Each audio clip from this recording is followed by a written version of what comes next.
Welcome to the Seattle Investors Club podcast with Julie Clark and Joe Bauer, where we share the nuts and bolts of real estate investing from our 20-plus years in the industry. Sit back, relax, listen, and immediately take action. Are you ready? Here we go.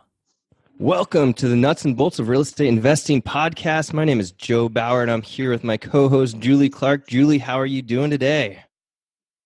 I am doing bueno, Joseph, even though that's not how you speak Italian. So I have a challenge for you since I know where you're at today, and you might even be there next week. I want next week for you to say what you just said in Italian. Ooh, okay. I can give that a shot. Little challenge. So where are you at? I know where you're at, but tell us all so we can all be jealous and distracted. Yeah. I'm in Florence right now, Florence, Italy. We're in an apartment that is second story, pretty high up second story though, above the street. And we've been, just walking around and enjoying the sandwiches here. Holy smokes, they've got great sandwiches here in Florence. I bet. They also have expert pickpockets. I know that. So watch yourself there. Ooh, exciting. Yeah. Yes, they do. Yes, they do. If you're into that kind of thing. No, just kidding. That is awesome. I'm so jealous. You've rubbed off on me. So now watching and hearing and watching all your social stuff every week, I'm like, damn, I got to get out of here. So us girls, us Clarks, the Clarkies as we're called, we just booked the big trip too. Did you see that? I did, but you should tell everybody about it. Well, it's maybe not quite as exciting as your world adventure at all, let's just say, but it's pretty good. Pretty good. Yeah. We, as Clark girls, we're going to fly to Calgary, and we are then going to head up to Banff in the Canadian Rockies for a week of multi-sport adventure vacation with the Backroads Travel Company. We're actually going to be camping. We're going to be camping. We're going to, hang out in Banff. We got a hotel before and after for a few days to goof on extra. But we're talking hiking, biking, rafting, rock climbing, rappelling, all that stuff. And so, that's Joe rubbing off on me. Had to actually take some action and follow the leader here. So what are you guys doing in Florence? What is the plan? Oh my gosh, just hiking around. There's so many churches and Michelangelo statues and all kinds of history here. So, I mean, there's so many things. It's a huge list. I can't even name them all. I don't even know what church we were at earlier today, though, but we climbed up on the watchtower that was next to the church, and there's actually a post on Instagram that Emily already put it up from this tower, and it was 400 and something steps, and you have this panoramic view. I saw it. It's awesome. Totally rad. I saw that. These photos that you're posting, look like, they could be sold. Let's just put it that way. So where can everybody follow all this and see what we're talking about and get travel envy?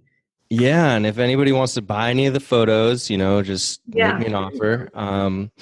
But yeah, The Fantastic Life on Instagram or on Facebook with the Fantastic Life, even though we're not in the van right now. That's where we're posting pretty much a photo a day of what we're at, where we're at, what we're doing, all the fun stuff. Sweet. Awesome. Where are you going next? Venice. Ooh, it gets even better. Yeah, super rad. I've been there. It's good stuff. I'm an Italy nut, so watch out. Well, guess what? I'm also nuts for my new friends, not my new friends, my old friends. 2 of them today, actually, that are joining us here on the Nuts and Bolts of Real Estate Investing. We have a super awesome surprise today. I don't know if it's a surprise, but officially today, we are kicking off a new podcast series. And that podcast series is going to be called My First 3 Deals.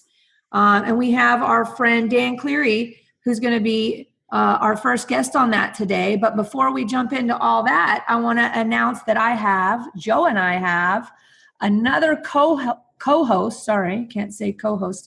Co-host. Can't say it, guys. Sorry. For this podcast series.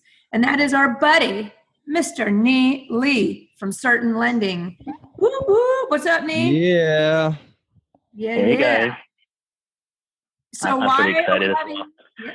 Yeah, it's gonna be rad. And why are we having Nee on the podcast here with us? Because Nee is smarter than me, and Nee has had a lot of awesome experiences on his own first 3 deals, even though he's done more deals than that now, as well as being a spectacular hard money lender. That we have some more info on that going. But we're going to be doing this new podcast series called My First 3 Deals. We're going to do it once a month, maybe more, probably more, but our goal is at least once a month, where Nee and I are going to talk to real estate investors who are basically going to just share their personal experience on their first few deals. Why?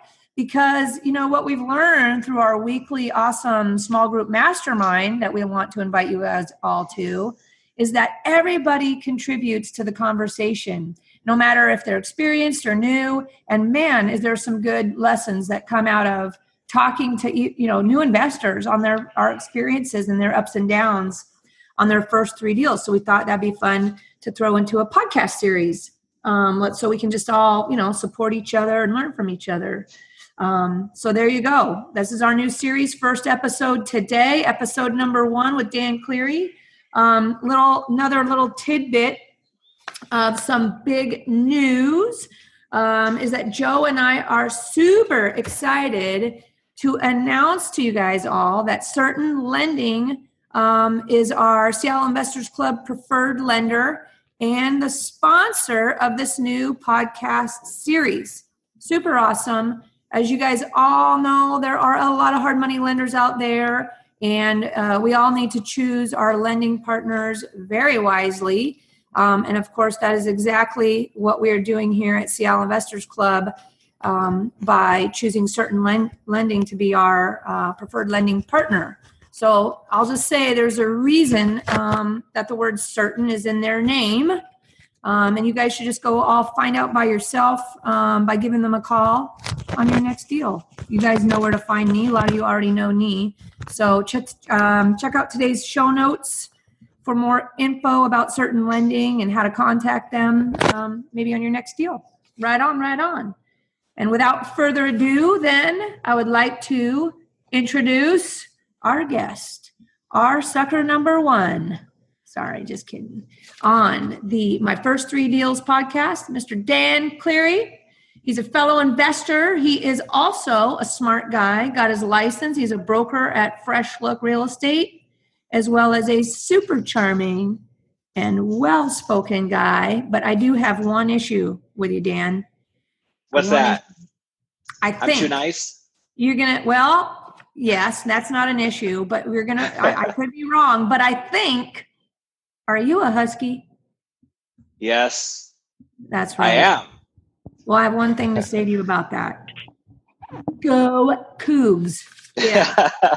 And since this is my show, I get to scream it as loud as I want, and we can say "Huck the Fuskies" on this podcast. So there you go. But I'm used to it. My brother went to WSU at the same time I was at UW, so I'm familiar with this rivalry.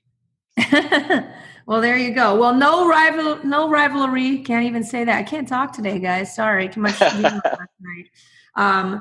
All friends here today, and we're going to have, like we said, we have a few people talking today. So if we butcher it or talk over each other a little bit while we're getting used to this format, I know you guys are all going to forgive us. So maybe it's time that we all say, here we go. So here we go. Joe, like usual, kick us off, brother. All right, Dan, the first question is we like to go back into our real estate time machine and figure out how you grew up, where you grew up, and how that led you to your real estate investing career. Okay, well, I was born and raised right here in the Seattle area, and I grew up in Covington. I went to Kentwood High School, and my dad worked at Boeing. My mom worked for the Kent School District. And how I got started in real estate, I think was I started to realize that I wasn't getting ahead. I was actually falling behind financially, despite the fact that I had a college degree from the University of Washington, and I was working really hard, and things just weren't working out. So I took a hard look at my finances, and I asked myself, what exactly are wealthy people doing? I mean, not everybody was born wealthy. Some people were, but not everybody was. So what did they do to get to where they are? And what I realized was the common theme was they were involved in real estate somehow. So that kind of set me down the road to studying real estate investing. And the rest is kind of history from there. Awesome. That is a good story. I see that. I just saw somebody post something about how the common theme on people who have wealth is that they own real estate. I think, that is very, very true. So where, when you got started, where did you get your initial real estate education from? Like, is that like Bigger Pockets, or where'd you start learning? How'd you start learning? Well, I actually did a lot of reading. I was working graveyard at the time for my employer, and there wasn't a whole lot going on. So I just sat on graveyard and did a lot of reading. I read a lot of books. Actually built a library at my house. It's filled with real estate books on investing and personal finance and business. Nice. Awesome. So you were reading, did you have a favorite book that gave you an aha moment, like Rich Dad, Poor Dad or something? I think one of the first books that really spoke to me that I liked the most was The Millionaire Next Door. Good book. Maybe yeah, we can put I liked it. Yeah. The Millionaire Next Door. Awesome. So are you still working full time in a day job, or what's going on at this point? I do. I still have my W-2 job. I'm trying to phase out of that lifestyle of being an employee, but that is a long journey. Yes, and I think that, Nee can pipe in here as well, that he can probably give you about 10 reasons why, we are major fans of telling people not to quit their day job, right? I mean, Nee, what do you think about that? No, I completely agree. I think, I don't know, many people know this, but, I tried to quit my job and jump right to real estate. I told my manager, hey, I'm going to take a 3-month leave of absence and not come back. And it's not embarrassing when I came back, but it was a good lesson learned. And the reason, I came back is mainly because of the financing side, right? I mean, I think two main reasons. One is that you can't get financing for things when things go wrong. And that kind of financing is conventional financing, right? But the other side is that I think people make decisions differently when they're in a state of desperation, right? And so when you have a stable source of income and you're not in a state of desperation, you make much more solid choices. You're cutting out on us. Can you guys hear me clearly? No. So, try talking. I don't know what you're talking on, Nee. Sorry, guys, we're having a technical issue. Try talking into your mic or whatever you're talking into. You're a little bit closer. Let me try again. Is this better? Yeah. Say hi. Okay. Say, hey, world. Hey, world. Sorry, I just got rid of my Bluetooth then. Much better. But yeah, so now you have to start over. So you quit your day job. Yeah. So I completely agree with what you said. And my own mistake was quitting. So I didn't necessarily quit my day job when I got started, but I basically told my boss that I'm going to take a 3-month leave of absence and not come back. And then it was a little bit embarrassing when I came back. But essentially I had to because, we had a flip gone wrong and I needed to put conventional financing on it, right? So that kind of saved my butt, being able to come back. But I think also the second main reason why is, as an investor, how you make decisions and what state of mind you're in is very important, right? And I think that when you don't have a stable source of income and you're kind of in a state of desperation in some ways, or when you're kind of, living really for this income, their sole source of income from real estate, I think you make sometimes riskier decisions. So having a stable W-2 that funds your life and not having to depend on real estate, I think makes you make better real estate decisions.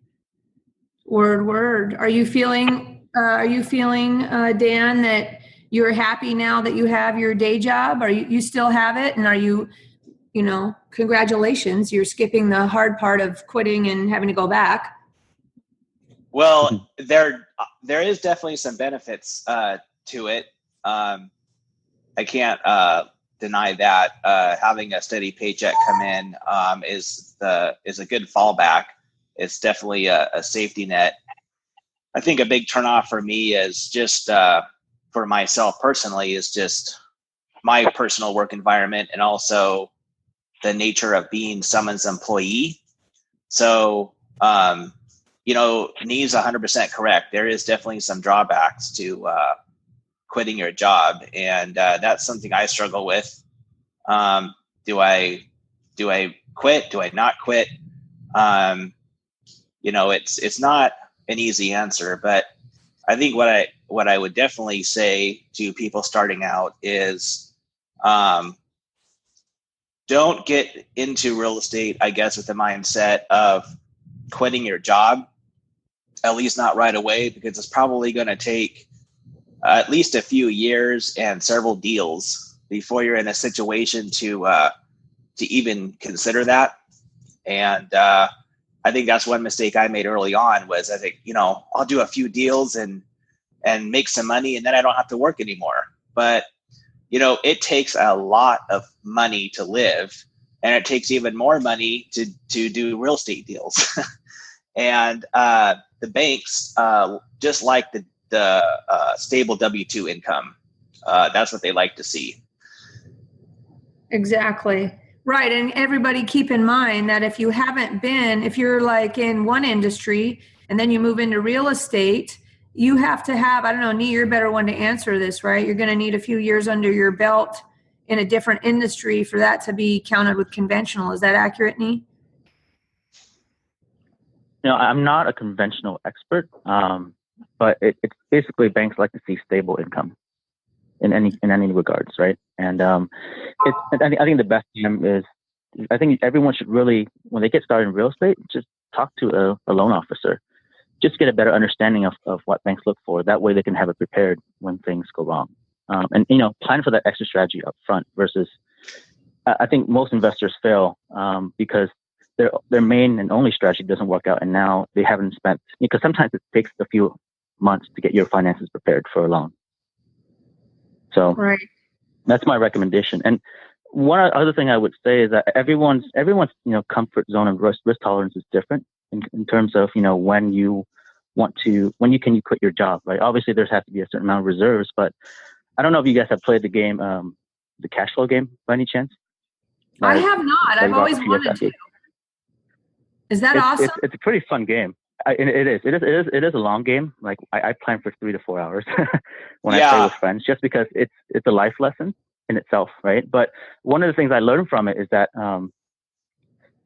for some reason, whenever we play, it's like the janitor usually wins the game, or the one who makes the least money, because and it's really because that threshold is lower for them, right? To replace their income, they don't have to do as much in real estate, or they don't have to have as many doors, versus someone who's used to a higher cost of living, like a doctor or like an airplane pilot or something. So that's kind of what I've learned. Send a link or something to access that cash flow game to Joe so he can post it in the show notes if that's possible, because that's good. That should be like part of the starter kit for everybody, that they have to play that game. That's interesting. There's an online version too that you can play if you want to hack it a little bit if you don't have friends available. Nice.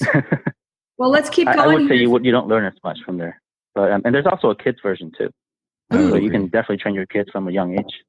I'll be getting that for the girlies. So Dan, you decided to get your real estate license as well. Why'd you do that? I mean, kudos, of course. That's my favorite topic. What made you decide to go for it? I thought it would give me more access. I think when I first made that decision, my thinking was it'll put me in a circle of like-minded people. that being real estate investors who could show me the ropes and also just give me access to houses that are on the market. I could go in them myself. I don't have to wait for a real estate agent to show up and let me in. I can access the MLS myself and search deals on my own. I just thought in general it's something I should have. I thought it would come in handy, but since I've had it, it's something that is actually pretty useful. I've been able to do listings, and I've been able to help buyers as well as help myself. I'm able to do that with my real estate license. Awesome. So let's jump into the deals. How many deals have you done up to now? And on the deals, if that's, I don't know how many it is. Is it like 2, 3, 4? Did you make money on them or did you lose money on them? Just as a quick brief, not diving deep into the deals themselves, but just in general, how many and make or lose money? Well, I've done a total of 4 deals, fix and flip deals. And I made money on 3 of them and lost money on 1 of them. Well, that's pretty good. That's a pretty good track record. Awesome stuff. And so, I don't know. I'll let Nee take it from here. Yeah, no, I agree. That's actually pretty awesome. So let's dive into it. So let's go in details of that first deal. So how did you get your first deal?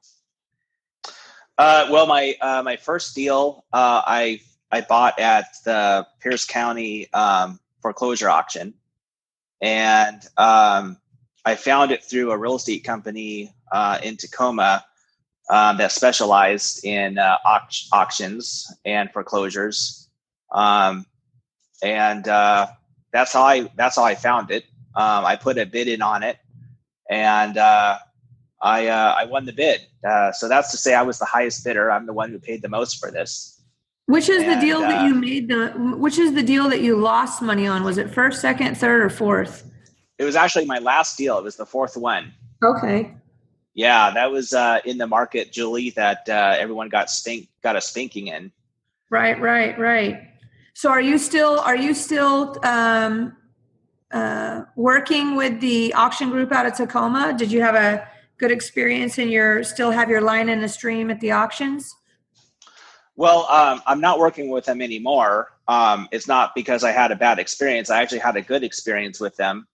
But I just found the auctions in general to be tough, you know? And I like your analogy because it is like fishing. And sometimes you have to sit there for a long time before you catch something.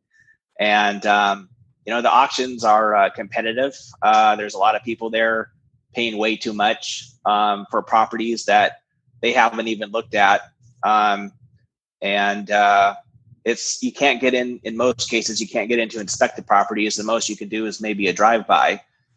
So there's a lot of unknowns. So you've got to kind of take that into account when you make your offer, when you submit your bid. So my bids were always pretty conservative. And in most cases, they ended up probably being too much money, even me trying to be conservative. So I guess what I would say about the auctions is I bought 2 properties from the auction. And after that experience, I tried to move on to greener pastures. So how'd you get the other 2 deals? The other 2 deals I actually bought right off the multiple listing service. They were on the market. Awesome. Good stuff. Yeah. Well, that's new. That's not been, there's deals on the market now, I think, all the time. So awesome. Yep. Well, let's keep cruising here so we can get to some of the meatier stuff. So what else we got here, Nee? Well, quick question, Dan. When was that first deal? I mean, what year was that when you bought at the auction? Let's see. 2016. Okay. Because I think there was a time when it was still, the auction deals, you can still find deals at the auctions, but it's getting less and less. Yeah. Well, Okay. when I bought that house, I'd been going to the auction every Friday for about 3 months, and Oh, wow. I submitted who knows how many dozens of bids and would always be outbid. And then this one came up that nobody really bid on, and I got it. Did that make you nervous that nobody was bidding on it? Well, it did. And when I got to the house, I saw why nobody was bidding on it. But you still made money. I did. you- I made a little. I did. I made a little bit of money on that, and we could probably do a whole podcast just on that one deal. Let me tell you. Yeah. Well, let's jump was- into it. Give us like the quick highlights on there. I think ask them the contractor question first, because that's kind of hard for investors to figure out as well. Yeah, I mean, contractors are always a problem for any kind of investor, whether you're first time or multiple time, right? So, how did it feel to close? What was the closing process like, and how did you find your first contractor to work with? Well, the closing was really exciting because I was like, wow, now I own a house. I won my bid. So the house was mine, and it came occupied. So the people who were living there were still there. And that's a whole another layer of complexity to the deal. I think I would advise first-time investors to find a house that is not occupied. And as far as finding contractors goes, I had no connections. I didn't know anyone. And what I found was a lot of real estate agents and a lot of real estate companies were very hesitant to refer contractors out. They claimed they were afraid of liability. I don't know if that was really the real reason. I think it might have had more to do is they didn't want their people tied up with me on a big project. But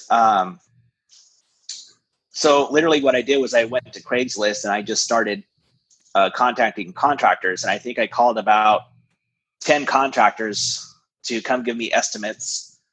And 3 of them showed up. The other 7 were no-shows.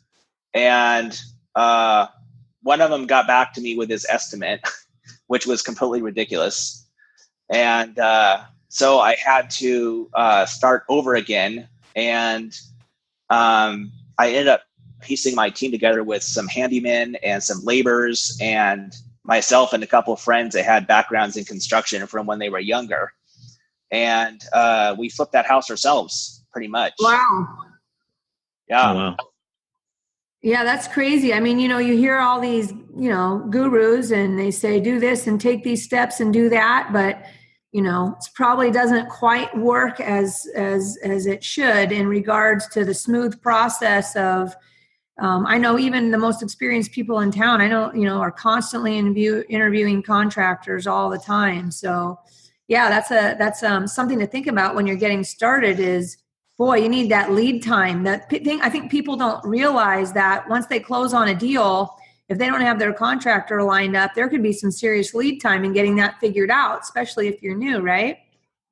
Yeah, and that's what I discovered. I thought I would just call these contractors and they'd be hungry for work, and I could get 3 bids and everything would be fine, and I just go with the bid that seemed to be the most reasonable. But in reality, I discovered that's not how it works in real life. And a lot of the real estate gurus, the advice they give is probably correct in a perfect world, but it's not how it works in the real world. And so you have to constantly improvise, like I did. I literally had to patch together my own team and just to make the best of it. And so the result of that was constantly having to improvise, which extended our holding time, which extended our holding costs. And everybody was there trying to flip this house, and none of us were really that proficient at it. None of us were general contractors. So we had to very quickly assess who was good at what. And go from there. And it was definitely a challenge. And that was just doing the actual rehab. That came after getting the people out, which is a whole nother story. You mean, getting tell us what happened there. Let's hear it. So when I bought this house, it came occupied. The owners who had gone into foreclosure were still there. And to make matters worse, they were hoarders. And I had never in my life seen so much garbage ever. This guy had like 3 RVs and about a dozen cars. None of them ran. There was just piles and piles and piles of garbage everywhere. The whole house was filled with garbage. It was unbelievable. And then on top of that, they didn't want to leave. I'm like, why would you not want to leave this place? So I gave them the 20-day notice to vacate. 20-day notice to vacate. And it was a continuous problem with them. And I went over there on the 21st day, and they were gone. But I didn't know there was so much junk there. I didn't know, did they move out, or are they buried or are they just not home? I didn't know. So, that was an issue. And it took a long time to force them out of there.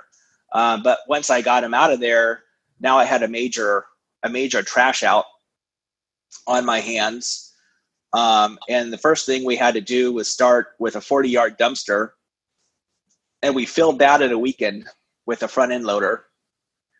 And I think we filled 5 40-yard dumpsters of garbage before that house was cleared out. And the saddest thing about it was the people left their pets behind. I had 2 cats and a dog. It's in July. It's in the 90s, and this dog is in his kennel with no water and no food, and the cats are locked inside the house and that was a problem. So I had to call animal control and have them come get the animals. And then we had to start removing all the garbage from the house. Dealing with the crazy abandoned thing vehicles. is, in all this, you still made money on this particular deal, on your first deal that you bought. I did. Right. So what were the main 2 nuggets of lesson learned on that one, you think? Don't buy properties that are occupied unless you get them for free. Yeah. I did make money on this property, a little bit of money, but it wasn't worth the hassle. It wasn't worth the risk. And looking back on it, I overpaid. Even though I got the property at what I thought was a discount, it really, money goes fast when you have to deal with getting people out and dealing with trash. I think the other lesson I learned was garbage costs a lot of money. It is amazing how expensive it is to get rid of things, especially abandoned vehicles. Right. Valid point. So who advised you on the numbers on your first deal, or were you just going on winging it on your own with your one contractor bid? And did you have any advice from anybody on the numbers on that deal? I did. So the real estate team that I was working with advised me on the estimated rehab and what the maximum allowable offer should be at the auction. And was that the real estate team that was assisting you through the auction, or your real estate team that you were going to be listing it with? The real estate team that was assisting me through the auction. So I had an auction rep that was helping me through this process. Did you end up listing it yourself? Yes, I did. This one I listed it myself under my license. And if you didn't have a license and weren't able to list it yourself, do you think you would have lost money? Probably. Yeah. I probably would have lost money. Yeah. Interesting, as I like to say. I'm sure Nee is probably interested on your lender stuff on that deal. Yeah. No, I'm always interested in numbers financing. So it sounds like, I think a lot of the auction lenders only give you a 5 or 6 month term, right? How long did the project take? Did you go over that? And what would the initial terms look like in terms of points and rates? So I used a hard money lender, and it was 12%, which works out to 1% a month. And the discount points up front were 2%, and 15% down. Got it. And how long did the project take? I mean, did you have to do any extensions or refinances or anything? I did. I had to do 2 extensions. The project took 9 months to complete, and then about another almost 2 months to get the house sold. So when my 6-month term ran out, I had to apply for 2 more extensions after that.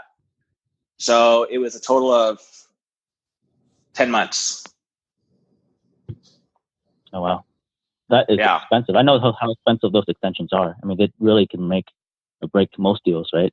Was it like a point for a couple months or 45 days? Or, I mean, how painful are extensions for our borrowers to know, our listeners to know? Well, they're pretty painful. As I recall, I think I had to pay 1% for every month or every 2 months. I can't recall the exact numbers. It's been a while now, but it's not cheap. And that's on top of an already expensive loan. So, you have this project that's... You probably did not foresee these things. Like when you're buying it, you're not like, oh man, I'll probably have to pay an extension. Oh man, I'm probably going to have to spend an extra 3 weeks to a month evicting somebody. These are things that you probably didn't think of initially. When you were looking at buying the property, or maybe you were, but there always. Well, let me answer that. I think most of the stuff I did take into account, but I underestimated how long and how expensive it was going to be. So I didn't think I would need an extension. I didn't even know what an extension was at the time. I knew that there was going to be some challenges with getting the people out and doing the trash out and doing the remodel and all that stuff. But my holding costs I was only going to hold the property for 6 months, and 10 months later, when I'm just closing on the property, that really doubled my holding costs because I had those 2 extensions that I had to ask for. So that completely threw off my projections. When your trash out's more expensive and your holding costs are more expensive and your rehab's more expensive, and the HOA's coming after you for the unpaid bills from the previous owner, and the water company comes out and shuts off the water because they let the previous owners there run up the water bill for a year without paying their bill. And then when you take over the property, now all of a sudden they want their money. And the electric company had the same issue, and it just went on and on and on. So I was lucky that I made any money, actually. I mean, yeah, that's why I said, just think if you didn't have your license and you had to pay, 2% or something or whatever to a broker, there you go, right there, right? That's right. A big chunk. So get your license, everybody. I'm sure, Nee, what do you have to say about extensions? Any tips for the listeners on that kind of stuff? Well, I think always plan. Not enough people plan for the worst case when they do a loan or take on a deal, right? Everything is just. I think a lot of investors are very optimistic, right? Yeah. And I think part of it comes to not asking the right questions. And I think what I love about Dan the most, I mean, just from the beginning, he loves to ask questions. And I think he asked the right questions, but there's a lot of things we don't know. And no one, most people don't ask a lender, hey, so what if something goes wrong and I can't pay it off in 6 months? What happens? No one really asks that, right? Because at that point, I mean, when you were saying that if you're paying a point for every month or two, and you're also paying 12% interest. That's essentially almost 18 to 24% rate, right? And you're paying basically 1.5 or 2 points per month when it comes to at the end of your loan. And here's the thing is that, and I love all these stories because this is where the meat is. No one ever really talks about all the ugly stuff of a loan, right? And the stuff that you mentioned, like being hit with all these liens and whatnot. That's what happens when you buy at the auction, right? Because there's no title insurance, and so they're free to come after you for anything when you acquire the property. So these are all the risk involved, and I'm glad that you're bringing it out. Yes. Let's roll into number 2. Yeah. Oh, deal number 2.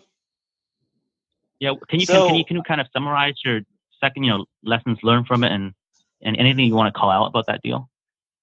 So deal number 2 was this little Rambler in Spanaway that I also bought at the auction, and it really took the same sort of projection of the first deal. It just went a little bit faster. I bought it at the auction, and again, I really underestimated the rehab, the holding costs, and I thought the first group of people were hard to evict or to have removed. These people stayed in the house for about 4 months, and I had to go to the extreme of having a sheriff's eviction. So I had to actually go down there with the Pierce County Sheriff and 4 of my friends and literally physically remove these people. They almost got arrested. So, wow. See, it's like a reality TV show. This would be the best. My first 3 deals. Hey, me and Joe and Dan, now that you're in on it as our first guy, let's start our own reality TV show. We'll call it My First 3 Deals, right? Does anybody, is there a deal out there like that? Totally. Hell yeah, we should do that. Right? You guys want to be on it, any of you listeners, A, we're looking for podcast guests, and B, when we start our new TV series, you guys will be on that as well. Just kidding, sort of. So that deal was expensive too, because I couldn't do anything while these people were there, and I also had court costs associated with the eviction and having the sheriff involved, and I had to hire a lawyer. So meanwhile, these people are living coming in the house. Out of your first deal, Dan, and you were having problems with tenants. Now, knowing you're buying another deal that has tenants, did you approach from the start any differently, or what did you do to prepare for what you would probably project as some bullshit from tenants before you got started on the deal number 2? Did you do anything different, or you just said, I'm going for it again? Can't be worse than the last one. Well, I think it was a combination of the two. I think at the outset I said, well, it can't be any worse than the last one, and I handled that okay. And but that was a mistake. And then I used my experience from the first one so that the process with the second one went a little smoother and a little faster. Even though it was more challenging, it was not as much of a guessing game, if you will. And one thing I learned from the second deal was that those people were actually a little bit more sophisticated. They had a systematic approach to stay in that house, whereas the first people, they just didn't know what to do. That's a very interesting point. That is so super interesting. What you're talking about here is this. I wonder if there's a way to have like an indicator when you're looking at buying a house, because it's not necessarily a bad thing to buy a house that has tenants in it. That's sometimes a way to get houses, frankly, I think. That other people, maybe a smaller buyer pool. But you bring up a really interesting point about some tenants just being clueless or but bad tenants, and others being savvy and know how to work the system. I wonder if there's any indicators, or that you notice there's any indicators of how to sniff out which type of tenant it is before you buy, meaning you probably want to avoid the smart ones, Gosh, Julie, that's a really good question. And I'm not 100% sure about that. I think it would be hard to tell before you buy. I will say if you're dealing with somebody that's been able to evade their lender for several months to a couple of years, and they're still in the house, they're probably savvy enough to be a handful, like these people were. They were still there, even though they hadn't paid their mortgage in like 3 years. And then it took me another 4 months to get them out once I owned the house. So these are people that made it their full-time job to figure out how to work the system. So imagine what you and I could accomplish if we woke up at 7 a.m. every morning, and until 5 p.m. in the evening, we figured out how are we going to rip off other people and how are we going to game the system? What could we accomplish? And that's what I think these people did. So it's really hard to go up against that. And unfortunately, in my opinion, the way the laws are written, people like that have a lot of rights, and it gets very hard and very expensive to overcome that. You have to prove that you own the house, and you have to prove that you did everything right. And if you have one little misstep anywhere in the process, you start back at square one, and you're the bad guy, despite the fact that they've been living in their house for 3 years and haven't paid anybody. It's crazy. It is. So deal number 2, you ended up actually making some money again. Did you end up having to extend your loan and all that? Or what were the top 2 lessons learned out of that one? So we don't run out of time here. On that one, I didn't extend my loan. I had a 9-month term, and I got out of there just in time. There you go. What's normal loan terms, Nee? There is no. I mean, I've seen anywhere normal between 6 to 12 months. I always advise people to get 12 months if you can, right? Even nowadays, being a somewhat experienced flipper, if I have a 2-week rehab, I still get a 1-year loan, just because there's so many things out of your control when it comes to the flipping world. Right. Yeah. And a lot of that has to do with the market too, but also just, there's tenants, the laws, contractors, there's many ways for things to go wrong. And a lot of it just takes up more time. And, when you get to the point where you're paying for extensions or default rates, the back end months are costing you twice as much as the front end months, if that makes sense. And that's why, even though you extended for only 4 months in the first deal, you ended up doubling your holding cost, even though your entire loan term was like 10 or 11 months. Right. Exactly. So before we go, I got to tell you about my best deal. It was the third house. It was this little 610 square foot house in Tukwila. And that house was perfect. It was a 1-bedroom, 1-bathroom house that I converted into a 2-bedroom. And you bought it off the MLS, right? I did. I found that one for sale on the MLS through a real estate agent I was working with, who did a great job. And I converted the old laundry room into the 2nd bedroom, and just completely redid the house. New carpet, new paint, new cabinets, new kitchen. Remodeled the 1 bathroom that was there, and then made that 2nd bedroom. And on that house, I made $75,000 after free and clear, and everything was ahead of schedule and under budget. There was no problems. No crazy people. Nothing really went wrong. It really was like the model of what a house flip should be.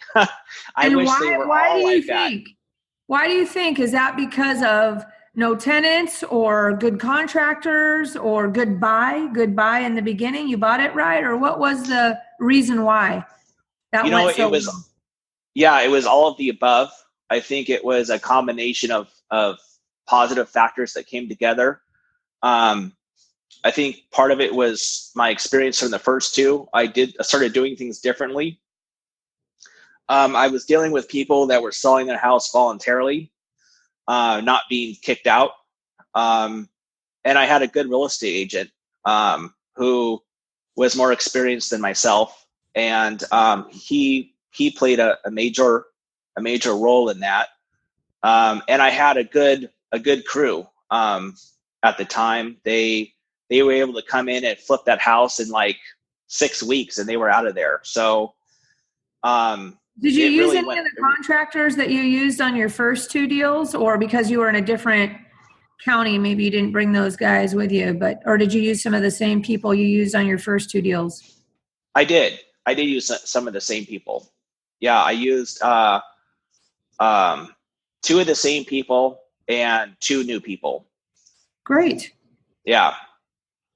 And that house went really well. It sold over the weekend. It sold in 2 days for $40,000 above asking. And we had multiple offers. And I never in my life saw anything like that. It was the most amazing thing I ever saw. It was just, the timing was perfect. It was the right location, the right time, the right price. Everything just came together. And, but that, in my experience, is an exception. And I think there's a good lesson here for everybody, which is, hey, when everybody gets started in the beginning, they get starry-eyed and have this idea of what real estate investing is all about. And you might get beat up and bounced around for a bit in the beginning. But the point is, don't quit, right? Don't quit. Right. Continue to keep surrounding yourself with great people and people that can coach you and people that can help you and where you can learn from, and pay attention to your mistakes and just consider it as you're paying more for part of your education. But Nee, why don't you ask him our last question for the list today, and we'll start to wind down. And if you guys, Dan, are you available then? If anybody wants to ask you, any new guys, Dan comes to Tuesdays, our mastermind on Tuesdays. He's there quite often. Or I'm sure he's such a good guy. I'm speaking for him here, that if you are new and you're having some experiences, especially with tenants, there you go. He's done 4 deals, but he's probably more experienced than people that have done 10 deals and haven't had to deal with tenants, right? So that's what's so awesome about this podcast series that we're going to do. And it's also what is so awesome that happens at our weekly, mastermind and, roundtable discussion is that's how I came up with the idea, because guys like Dan are sitting around the table contributing to the conversation as much as or more than anybody else, right? It's awesome. It's good stuff. So Nee, hit him up with our last question, and then we'll start winding down. So Dan, in hindsight, to summarize your first 4 deals, what do you wish you would have learned or knew more about before getting started in real estate and doing these deals? That's a good question. And I think what I wish I would have known more is a little bit more about how the financing really works. I think I probably should have done more due diligence and how to work with credit and lenders, and probably should have had my finances more in order, and leverage that more than I did. I think I should have learned that first before I started learning real estate investing, actually doing the fix and flips, if that makes sense. Makes absolute sense to me. And that is exactly why my friend Nee from Certain Lending is on this podcast with me, because for, probably the last year, that has been something that I have been talking about, that I think that people are learning and getting into real estate investing backwards, right? Backwards. They learn how to flip a house before they have a house. They need to learn about the finance and the lending side and the money side almost before they even get started, or, as one of the most important things. Wouldn't you agree, Nee? No, I completely agree. And that comes from a lot of firsthand experience too, right? You don't know what you don't know. And finances can take some time to get settled, right? And obviously, if you look, any kind of investor, if you have a, P&L statement, approved profit and loss statements for all your deals, your biggest two line items on there are your construction costs and your financing costs, right? And there's those two things you should always be looking to cut down or minimize in some ways. Like from when I started 5 years ago now, I've basically cut down my holding costs or financing costs in half because I've focused on that. And so, obviously talk to more investors if you're starting out, figure out where their pain points are. And then just, there's mistakes every person needs to make as they, learn and grow from the investing, but there's also mistakes that I think people shouldn't have to make if they ask the right questions up front. Yeah. Awesome sauce. Good stuff, guys. Well, like I said, I'm in a little bit of bad mom zone here today, once again, with my kids having no lunch at school. So I'm going to wind it down here. Dan, my man, thank you for sharing with us today. And Nee, thank you for being my extra sidekick. And Joe, I'm trying to think of something to say in Italian, but I don't know how to speak Italian. So I hope you enjoy all your pizzas while you're there. I know you are a pizza man for sure. But again, I want to remind you guys that today's podcast was sponsored by Certain Lending.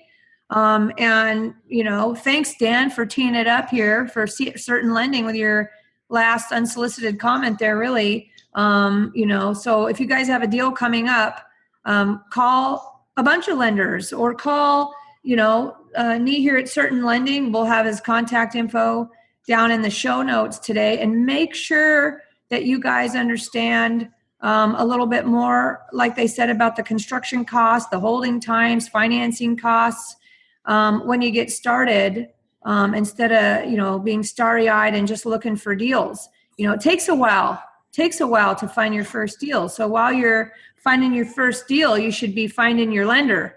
You should be, trying to meet with contractors. And of course, I also always say that it's always a great idea when you're getting started out, maybe to partner up with somebody that is more experienced than you. That doesn't mean that they have to have done like 25 deals, but maybe they need to have 5 deals under their belt, right? Because look how much experience you get just in your first 4 deals like Dan did.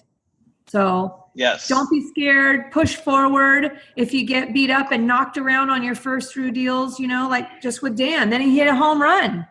So just keep going, guys. Keep going and surround yourself with support.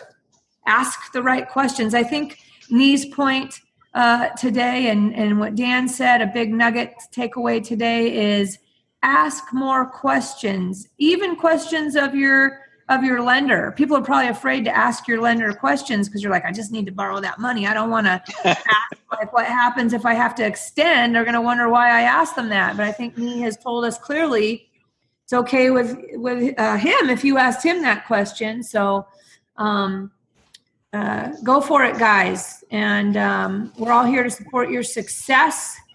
And again, we're going to have another guest we'll have coming up here in the next few weeks to a month to continue this new podcast series. So thanks for hanging with us today.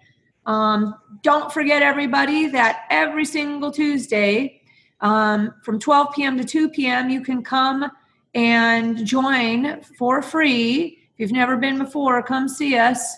Have some lunch. We're at Angelo's in Burien. That's at 601 Southwest 153rd, I think is the address. Angelo's in Burien. It's Italian restaurant. So we're going to not only fill you up full of good info, but we're going to make you fat and fill you up with some beef cannelloni as well. At least that's what I've been getting lately. We hope to see you there. It's an awesome, stellar format with, 15 to 20 or plus people sitting around a table having conversations like this, just sharing info and asking to get their questions answered. And it's a really great experience. So you're all welcome to join us. And anything else you want to add on top, Nee? I think maybe one little more tidbit is that, as I've noticed a lot of people, especially when the market's changing these days, they're just getting hammered, right? And I think a lot of people are misled by successes. I always feel that success doesn't teach you as much as failures, right? And so people are always judging if they succeed on a flip based on if they made money. But I always say that, like, did you meet your numbers, right? Did you go on over budget, under budget? Did your ARV meet its goal or go higher? And, recognize when you're being saved by the market versus your own success.